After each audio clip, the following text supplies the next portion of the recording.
April 24th, 2021. Psalm 56. God's Word of Mercy and Forgiveness. Introduction. Psalm 56. In today's reading, the psalm writer says that his trust in God is greater than his fear, and he expresses confidence in God's protection. Today's scripture, Psalm 56:13. I walk in the presence of God, in the light that shines on the living. Today's reading, a prayer of trust in God. 1. Be merciful to me, O God, because I am under attack. My enemies persecute me all the time. 2. All day long my opponents attack me. There are so many who fight against me. 3. When I am afraid, O Lord Almighty, I put my trust in you. 4. I trust in God and am not afraid. I praise him for what he has promised.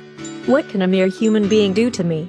5. My enemies make trouble for me all day long. They are always thinking up some way to hurt me. 6. They gather in hiding places and watch everything I do, hoping to kill me. 7. Punish them, O God, for their evil. Defeat those people in your anger. 8. You know how troubled I am. You have kept a record of my tears.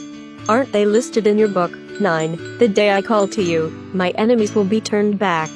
I know this. God is on my side. 10. The Lord, whose promises I praise. 11. In him I trust, and I will not be afraid.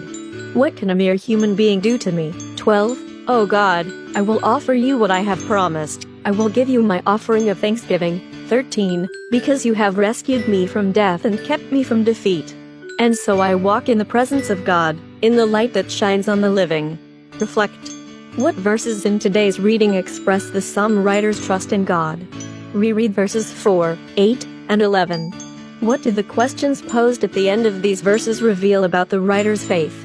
Have you experienced times in your life when you felt God's presence amid a troublesome or fearful situation? Let's pray.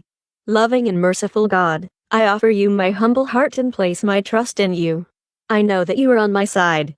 Order my steps this day so I may walk in the light of your loving presence. Amen. Tomorrow's reading. Psalm 57, a prayer for protection from enemies.